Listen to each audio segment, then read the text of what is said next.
Welcome back, students. Class 8th, Session 2nd, Chapter Pollution of Air and Water. Now, let me start with greenhouse effect. आज हमारा जो contents हैं वो है हमारे greenhouse effect, water pollution, prevention and their causes. So, greenhouse effect. What do you mean by greenhouse effect?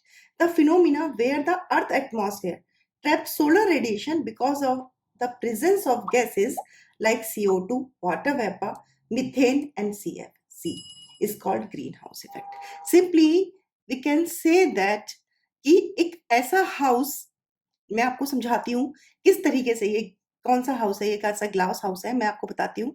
Plants जिनको बहुत ज़्यादा वार्म क्लाइमेट चाहिए होता है बेटा, और हमें ग्रो कहाँ करने, कोल्ड रीजन में। आप लोग इन प्लांट्स को राबी और खारिफ से बिल्कुल भी कनेक्ट मत करिएगा, वो हमारे सीजनेबल प्लांट्स थे। और यहाँ मैं बात कर रही हूँ आपसे उन प्लांट्स की जिनको वार्म क्लाइमेट चाहिए, जिनको टेम्परेचर ज़्यादा चाहिए, बट हमें कोल्ड रीजन में उनको ग्रो करना है। तो उसके लिए हम क्या करते हैं, एक ग्लास का हाउस होता है बेटा। ग्लास हाउस मीन्स वहां पर हम एक ट्रांसपेरेंट ग्लास लगा देते हैं और उसके अंदर हम प्लांटिंग करते हैं। Many commercial plant growers or tissue culturists use glass house for growing plants in cold climate conditions. The temperature inside these glass house is higher than the outside because of solar radiations absorbed by the glass panels is re-emitted into the glass house and thus keep it warm. किस तरह से करता है अब आप समझिए। यहाँ हमने प्लांट्स को ग्रो किया हुआ है, ये एक ग्लास हाउस है। सन रेज सीधा यहाँ पर आती हैं, उस ग्लास पर पड़ती हैं, और कौन एब्जॉर्ब करता है, प्लांट्स एब्जॉर्ब करते हैं।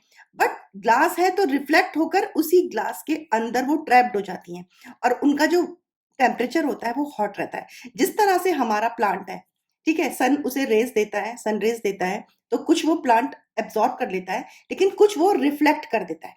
But in the case of green house effect, मतलब ग्लास हाउस में हमारे क्या होता है कि वो जो ट्रैप जो हमारी सनरेज होती है ना, वो उस टेम्परेचर को मेंटेन रखती हैं, हॉट रखती हैं और अंदर ही रिफ्लेक्ट हो जाती हैं, वो ट्रैप कर जाती हैं। अब मैं आपको इसका प्रोसेस बताती हूँ बेटा, किस तरह से ये वर्क करता है ग्रीन हाउस इफेक्ट। देखिए, ये हमारा अर्थ है। डे में ड्यूरिंग डे सनरेज यहां पर आ रही हैं और ये एब्सॉर्ब कर लेता है। Is it clear? In the case of night, जो अर्थ ने एब्सॉर्ब की थी सनरेज, वो उसे रेडिएट करता है। रेडिएट मीन्स रिलीज करता है। जब वो उसे रिलीज करता है, ये हमारा एटमॉस्फेयर है, ब्लैंकेट होता है ना हमारे आसपास, ये हमारा ब्लैंकेट है एटमॉस्फेयर से, वो रेडिएट करता है। तो कुछ जो हमारी जो अर्थ ने जो रेडिएट किया ना, वो कहाँ पर जाती है, वो उस एटमॉस्फेयर से टकराती है और टकराने के बाद वापस ट्रैप होकर उसी अर्थ पे आ जाती है। इसीलिए, नहीं तो फिर हम तो कोल्ड रीजन में रहेंगे।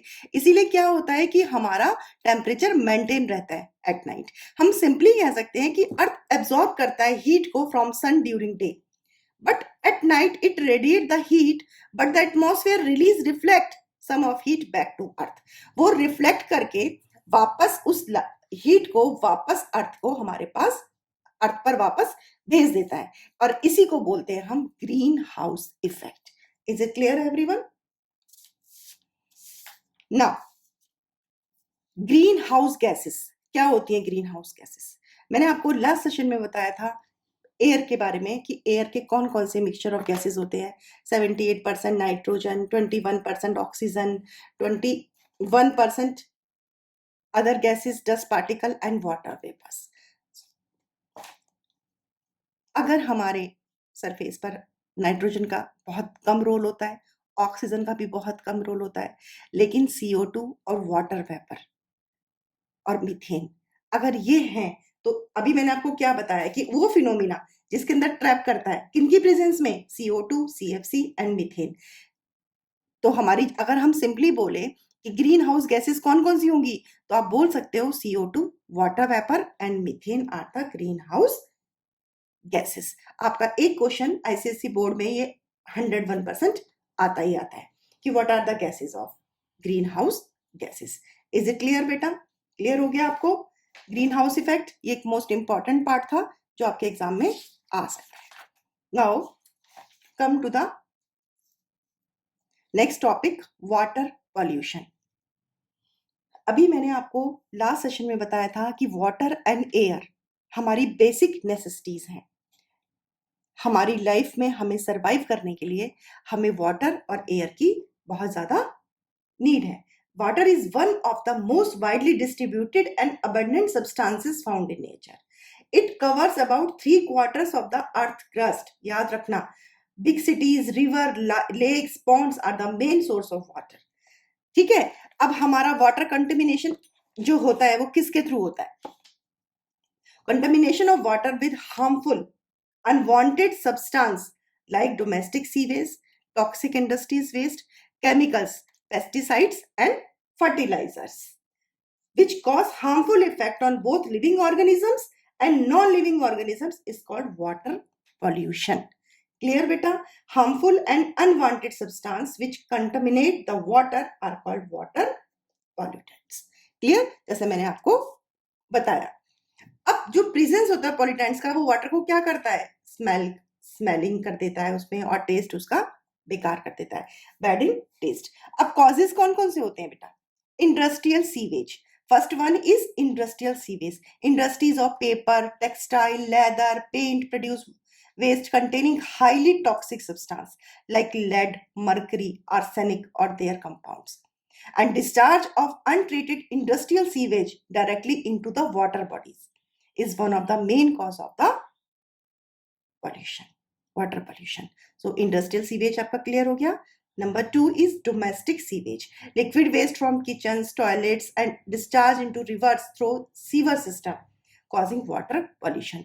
ये सब भी हमारे water को pollute कर देता है. Human activities, bathing of human beings and animals in or near lakes, rivers, etc. pollute the water bodies. Then agricultural waste. Agricultural waste में हमारे क्या? पेस्टिसाइड्स, फर्टिलाइजर्स, जैसा मैंने आपको बताया था कि हमारा फार्मर यूज करता है, और जब वो एक्सेस में इन इनऑर्गेनिक केमिकल्स को यूज करता है और वे to water bodies which result in water pollution. और एक सिंपल और है, मैं यहाँ पर नहीं नोट लिखा है आपको, बट मैं बताना चाहूंगी, oil spills. Huge tankers is one of the major cause of water pollution with affect the marine plants and animals. वो एनिमल्स को और प्लांट्स को हार्मफुल इफेक्ट देता है और उनको डैमेज कर देता है. Harmful effects of water pollution. Next one is हमारा कि कौन कौन से इफेक्ट्स हैं जो वाटर को पॉल्यूट कर सकते हैं. Effects on human health. First one is human health पर इसका बहुत बड़ा फर्क पड़ता है, जैसे कॉलरा, डिसेंट्री, टाइफाइड, जॉइंटिस, ये सब किसके कंटामिनेशन से होता है? वाटर जब हमारा पॉल्यूट हो जाता है और हम उसको यूज करते हैं तो हमें ये सब चीजें होती हैं. यूट्रोफिकेशन, इसको बहुत ध्यान से सुन लो बेटा, ये एक नया कंसेप्ट है और मैं आपके साथ इसको शेयर करूंगी कि washing away of fertilizers into water bodies causes increase growth of algae and other weeds in water bodies, और इसको हम एल्कल ब्लूम भी कहते हैं. और जब ये रेस्पिरेट करते हैं, जब ये एक्स्ट्रा हमारे हो जाते हैं, रेस्पिराई करते हैं ये, तो क्या करते हैं? ये लार्ज अमाउंट में डिसॉल्व कर देते हैं ऑक्सीजन को, वाटर में कंज्यूम कर लेते हैं, और उससे क्या होता है? डेथ हो जाती है. Algae would further reduce the amount of oxygen in the water. This is because micro organisms use oxygen for the decomposition of dead algae. Once of the level of dissolved oxygen falls, fish and most other aquatic animals also die due to suffocation. And the loss of dissolved oxygen from water in water bodies is called eutrophication. Clear हो गया आपका? Then आता है biological magnification. Biological magnifications में वही आएगा बेटा, pesticides और fertilizers like insecticides, DDT are poisonous chemical substance which are caused in large quantity of kill pest and protect the plants from disease. और जब हम इनका एक्सेस यूज करते हैं और वाटर में थ्रो कर देते हैं तो ये हमारा बायोलॉजिकल मैग्निफिकेशन में आता है. सिंपल हम इसे कह सकते हैं, the increase in concentration of harmful chemical substance like pesticides in the body of living organisms at each trophic level of a food chain is called biological magnification. Effects of aquatic life, ये भी मैंने आपको बताया, accidental leakage हो जाती है crude oil की. Big oil tanker से तो पल्यूट कर देता है वाटर को, ऑयल क्योंकि लाइटर होता है वाटर से, oil, तो it forms a thin film on the surface of water which is called oil sick. और oil sick क्या होता है, लाइट को और एयर को नहीं क्रॉस करने देता है और जिससे हमारे मैरीन एनिमल्स, प्लांट्स सब किल हो जाते हैं. These are the effects of aquatic life. तो हार्मफुल इफेक्ट हमारे वाटर पॉल्यूशन से क्या क्या हुए वो मैंने आपको एक्सप्लेन कर दिया है. आप क्लियरली और बिल्कुल अच्छे से कंसेप्ट के साथ रीडिंग करेंगे. रीडिंग से आप नोट्स बनाइए, आपको बहुत हेल्प होगी इससे. प्रिवेंशन, अब प्रिवेंशन क्या है, हम किस तरह से उसे रोक सकते हैं. तो वॉशिंग क्लोथ्स, क्लीनिंग यूटेंसिल्स और taking a bath near water bodies such as lakes, rivers and ponds should be restricted. आपको ये नहीं करना है. Excessive use of fertilizers and pesticide should be discourage, नहीं यूज करना है आपने. Waste water from industries should be treated before discharging into water bodies. Industries का डायरेक्ट वेस्ट वाटर कभी भी डिस्चार्ज नहीं करना चाहिए, नहीं तो हमारे एक्वेटिक एनिमल्स को प्रॉब्लम्स होती है. पेस्टिसाइड, फर्टिलाइजर्स बहुत ही कम, मिनिमाइम यूज होना चाहिए. Dead bodies should be cremated और buried and not dispose in our river और our lake. Educating the public about the harmful effects of water pollution. और आप इसकी केस स्टडी में रिवर गंगा का पढ़ सकते हैं, damaging effect of water pollution on river Ganga. अब आपका पोर्टेबल वाटर लेफ्ट है, बाकी आपका चैप्टर फिनिश हो गया है. Read thoroughly, make notes and try to do minimum 20 to 30 questions between lines in each topic.